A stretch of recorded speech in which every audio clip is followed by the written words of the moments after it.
Hey guys, Game Master here, and today we're going to be doing my Orcust fiendsmith deck profile. Now, Orcust fiendsmith isn't the best version of this deck, but it is actually really fun to play. Now, without further ado, we'll get on with the deck profile.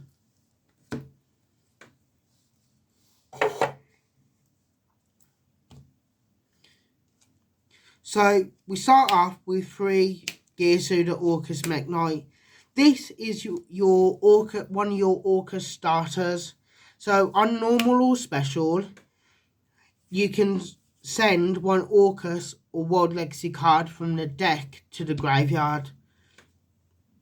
So it helps get your Orcust plays into the graveyard so they can use their effect in the grave. Also, you can activate this effect to special summon one World Legacy token to both sides of the field. So it stops your opponent from activating stuff like Fuwalas, Mulchami, Perulia, Meows, but it also stops them from using stuff like Hand Imperm, that kind of stuff. And then it's got a third effect, but you can only use that effect really either go in second when your opponent's got an established board,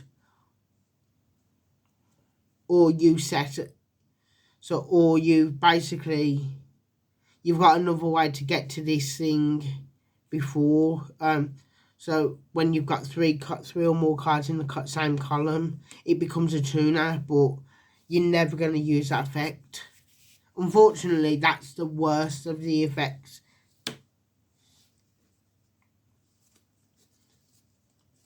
I then play 2 copies of Orcust Harp Horror. I'm only playing 2 because of the fact that I'm playing other cards that are classed as extenders for this deck. So Harp, you banish it from the graveyard. If you don't know what it does, you can banish it from the graveyard, then summon one Orcust monster from your deck, but you're locked into dark, so turn you use its effect. All your Orcust cards have got that same effect, bar Gearsu and the extra deck monsters.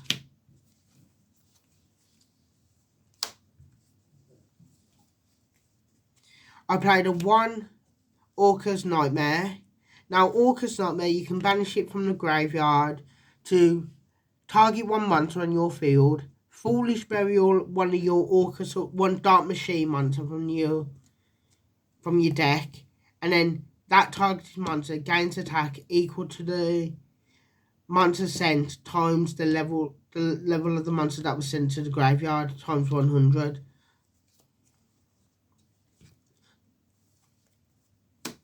But you're locked into Dark's turn, you use this effect, which you don't really care. Apart from the fiendsmith engine, most of your deck and your extra deck are all darks, apart from the fiendsmith engine and one of the Xyz in your extra deck.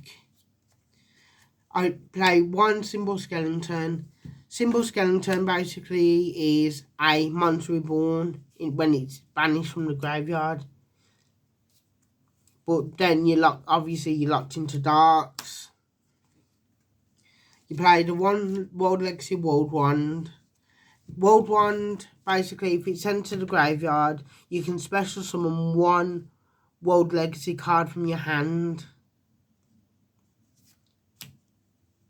But then you can banish this, but even if Babble's on the field, this is not a quick effect, unfortunately. And then you play the 1 copy of World Crown. This is basically a negate for extra monster effects.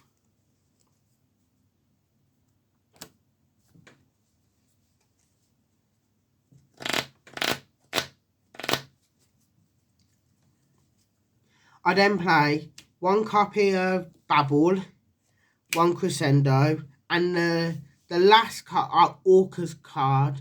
It's not an Orcust card, but it really is. Foolish Burial. So Babble turns everything into quick effects, and because of the new Link 1, you can end on both the Omni Negate, the Counter Trap card, and the Babble. Orcust Crescendo, it's an Omni Negate, and then you play the 1 Foolish Burial because it helps get all your Orcust engine into the grave. That's it for the Orcust engine. Apart from 3 Forbidden Droplet. Droplet's good going in the deck, going second, because if you open this plus 3 Orcust names, you've basically negate 3 monster effects. Your opponent can't respond with monster effects, and also you're going to be able to break their board while getting all your Orcust engine off of online.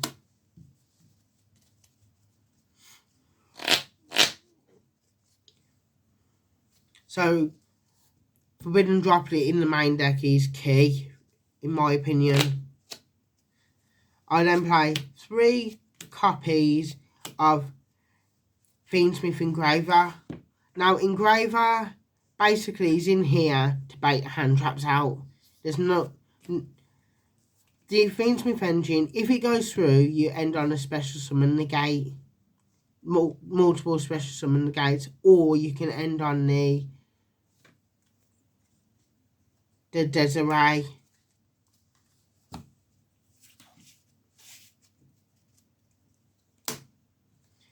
I then play the 1 Lacrima. She's basically a Foolish Burial on crack for Fiendsmith stuff. So she helps set up either the special summon negate, or you can get the Lacrima, or you can set up the Desiree quite quickly. And again, she's also a hand trap interruption. And then the 1 Fabled Lurry. This is the card that should have been banned, not Moon. Yes, Moon was the bridge to Fiendsmith, but this was the card. This is 1 card for Caesar or for Fiendsmith combo, because it's a free body, in my opinion.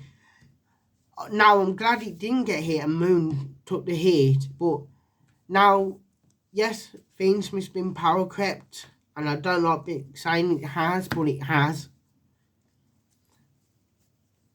And then I play 3 copies of Trapped. Basically, the reason why you're playing 3 copies of Engraver and 3 copies of Trapped is that you want to see these cards. You want them in your opening hand.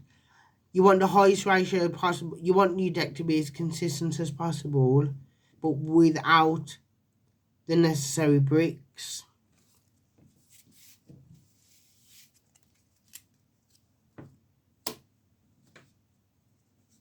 And now onto the hand traps, and there's quite a few.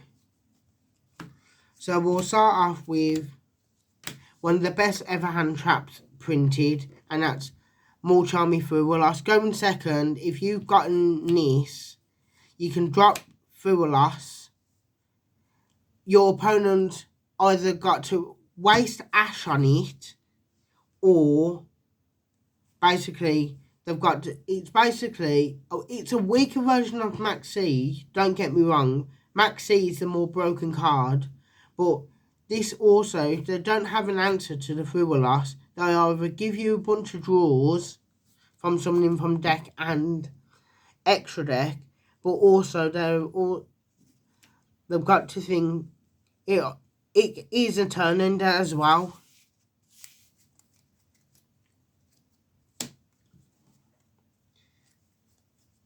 I then play 3 Ash Blossom and Joy Spring.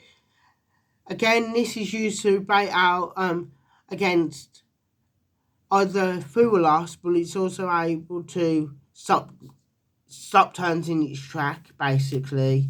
If you're able to stop your opponent from getting to a singular card, you're basically winning that game.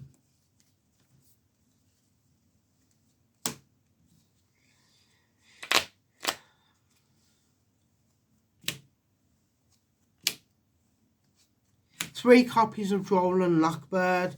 Now, Droll, there is an argument for Droll to be banned. I think it's perfectly fine at 3.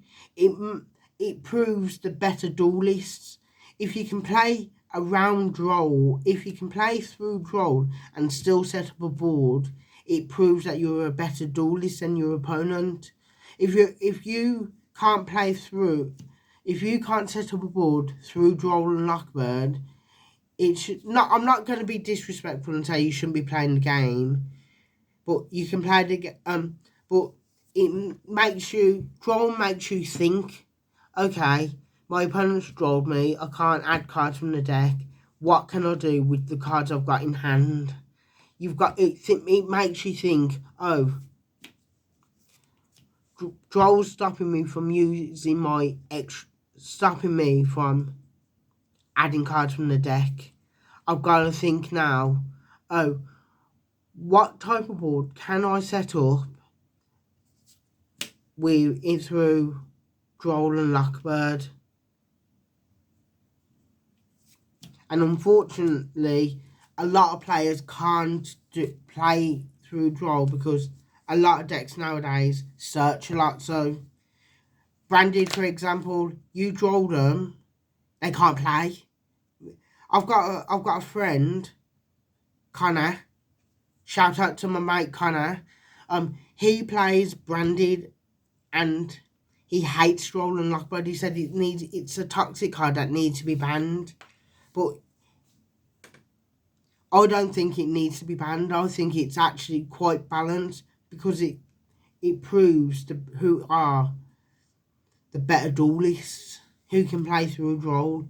Like this deck, it does not lose to Droll. You can still set up with your full Orcust combo. Yes, your board might be a bit weaker, but you can still play through. This deck can still play through Droll and Lockbird pretty easy.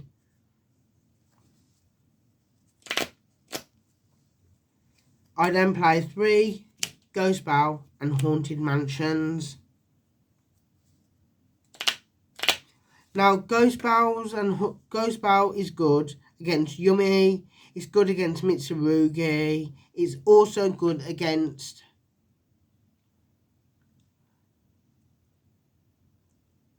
it's okay against Canine, like Canine versions of the Canine decks. It's good against Yumi. It's good against Mitsurugi. It's good against Orcust as well. So it's good in the mirror match. It's also good against certain rogue decks as well. It's good against Branded as well.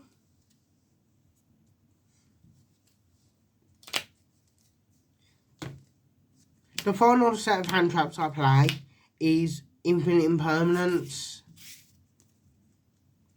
You imperm the right card and it skips a turn. Against the right deck, it skips an opponent's turn. They can't really do anything else. I then play the 1 copy of Talent and the 1 Call by the Grave. 40 card main deck. Onto the extra deck. We're going to start off with the Orcust links first. So I play the 1 copy of Galatea Eye.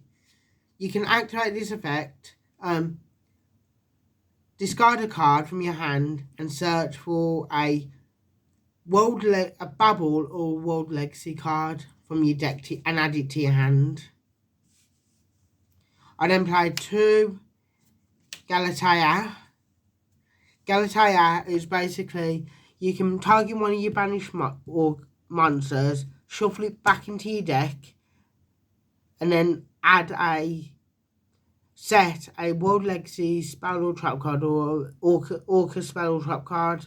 So you can add the Babel, you can add Crescendo, you can add Orchestrate. Basically you discard a card to draw 2 cards, which I was playing against someone on Master Duel with Orcust, pure Orcust, and they basically ashed the draw 2, Orchestrated Return, I think it's called, but the Orchestrated Return did its job by discarding an Orcust card that's in the hand. And then literally after they did that, I played through their board. I broke their board and killed them because I was able to basically get to their boss monster. I then play the one Longisu. Well, I'm not 100% certain this is the right call for this meta right now, but I'm just testing. I'm still in the testing phase. I might take this out and put in Savage Dragon. No, not Savage Dragon, sorry.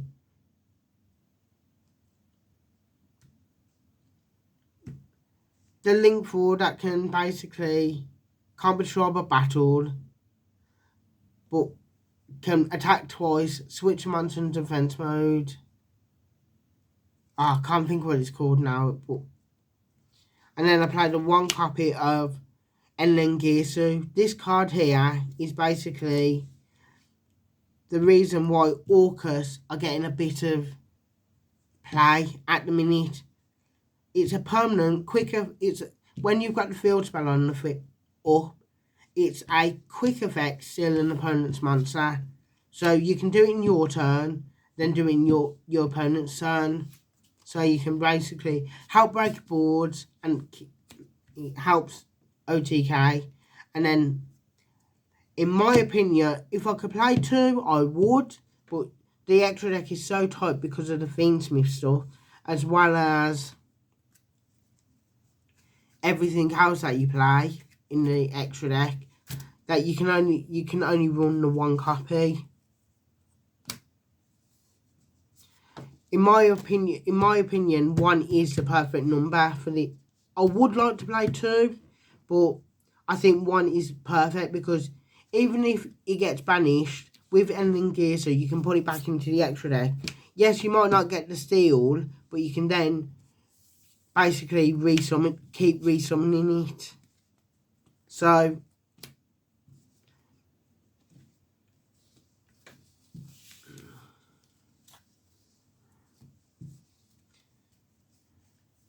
then you play 1 Requiem, 1 Sequence, 1 Lacrima, 1 Desiree, 1 Necroquick Princess, and the last Fiendsmith. Well, it's not a Fiendsmith, but you might as well use it and call it as a Fiendsmith card. Is DDD Wave Hiking Caesar. Now, Requiem is basically you don't care if your opponent ashes this card. You don't care. You want them to ash this card because that way your Orcust cards are going through no matter what.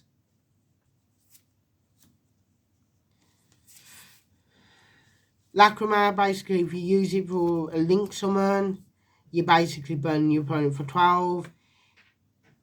This could have come off the ban list. This shouldn't have even gone on to the ban list, in my opinion. It was just these scummy players who were trying to win in time that was dragging games out, then just summoning Lacrima to burn for 1200. Necroquip, basically, it's a level 6 that you can use to make Caesar.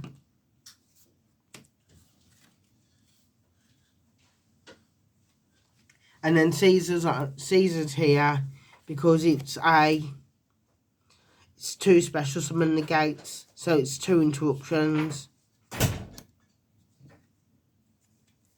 The final 3 cards I'm playing is in the extra deck is IP Masquerena, SP Little Knight, and then the final card is Gorgon. So basically, if your opponent has, if your opponent's wiped your board and got rid of your Enengirsu, you can in your opponent's turn link this and another monster into this, summon it to their point zone they point to, and then basically this is basically can't be destroyed by card effects, and also it basically gains it's a skill drain with the 3 monsters that it points to while gaining its attack points.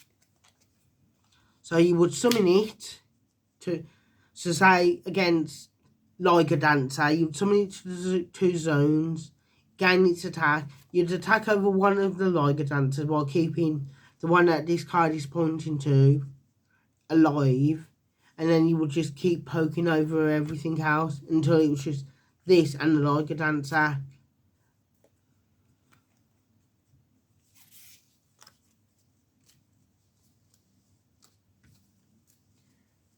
Onto the side deck,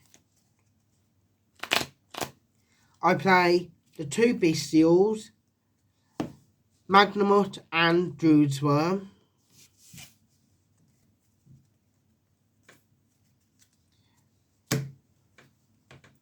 I then play 3 Nib. Nib is good because it's better in the side deck than it is in the main deck, just because with Mitsu Yumi running around, they can basically, the Mitsu engine is basically powering or getting powered up if they're tributed. Now, if you nib them at the right time and they've already used the tribute effects, then your opponent's not going to be able to play. Then basically, they're not going to get anything from the.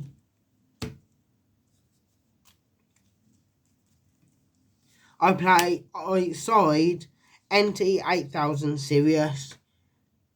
Now, if a Dark Link monster uses its effect and it's in the graveyard because it's been sent there, you can just slap it down on the board for free. So it becomes an extender. I played the 3 copies of Triple Tactics Thrust. Thrust is in this deck because it basically allows you to search the next card I'm about to show you, but it can also search Foolish Burial if you need it.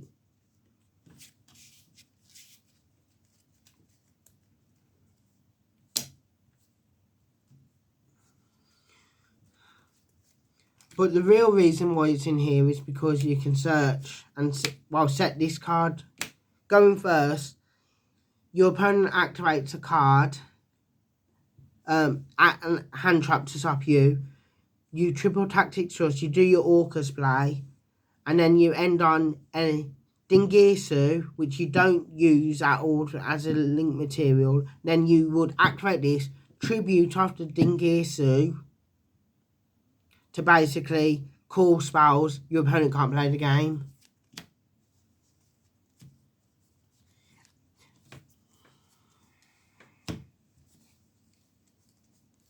And then the final card,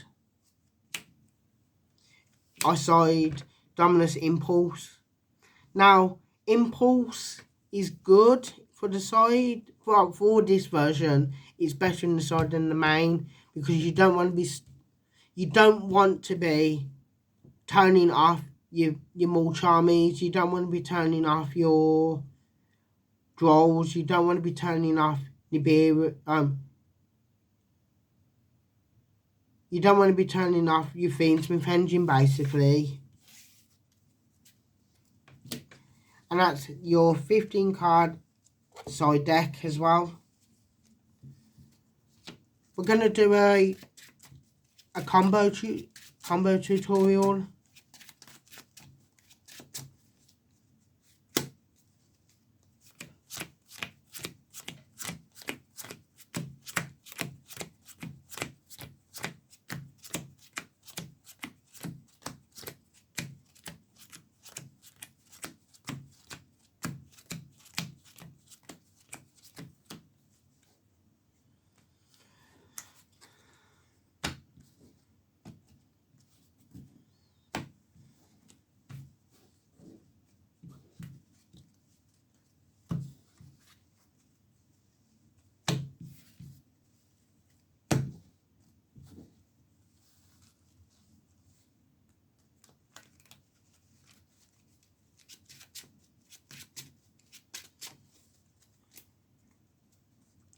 Our opponent's going to do a cut. And we're just going to check our opening 5 hands. 1, 2, 3, 4, 5.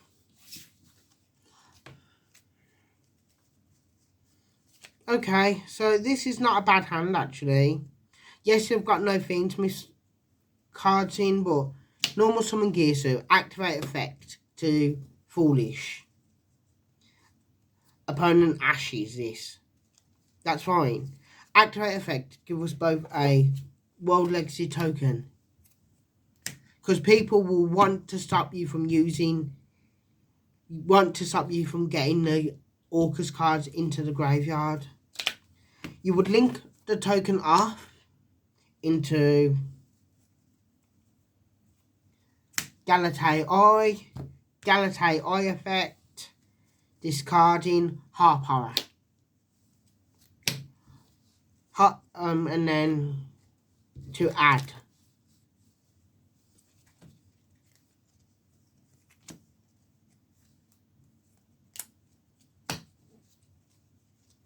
So we will add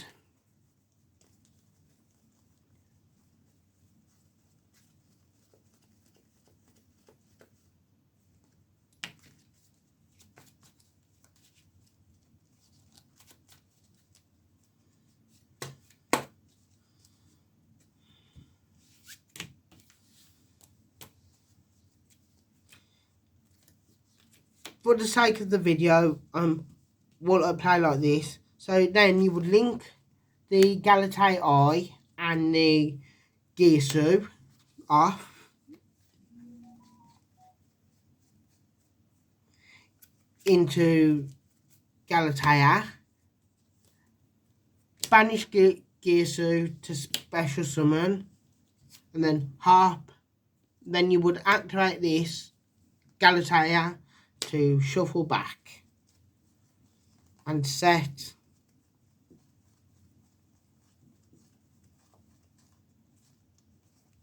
the crescendo.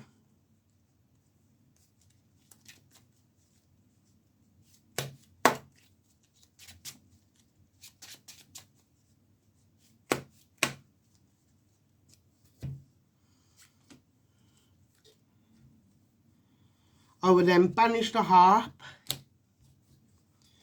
to special summon Symbol Skeleton.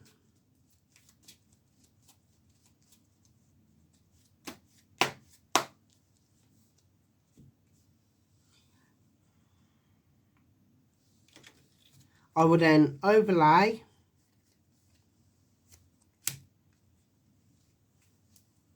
activate an effect to bring this, equip it as this. I will then link these two off.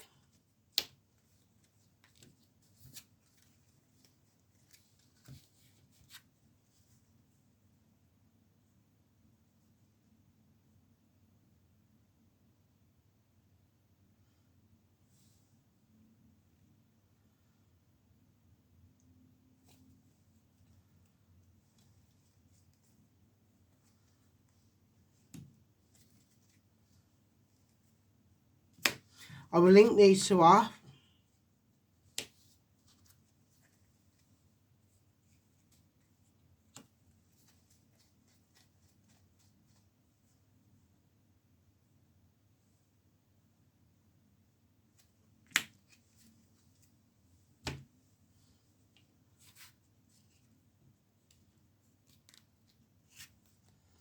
banish this.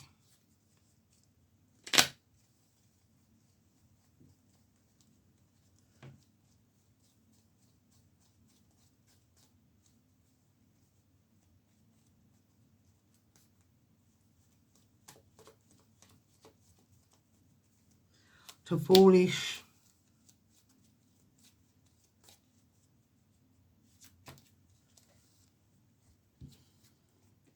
Banish to special.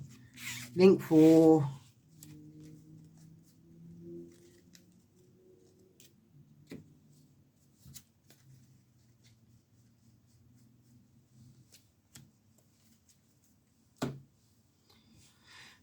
Activate field spell.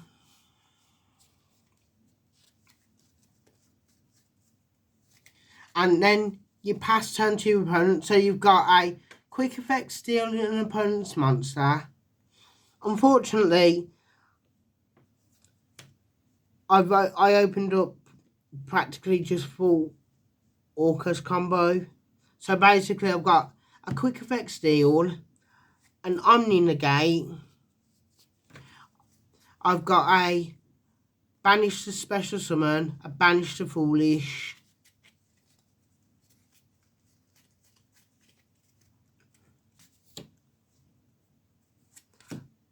I've got Droll plus Ghost Bell. Plus, if they did break my board, through a loss as well.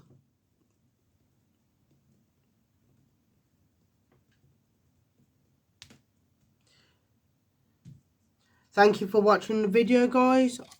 I hope you enjoyed it. I will see you in the next one. Laters.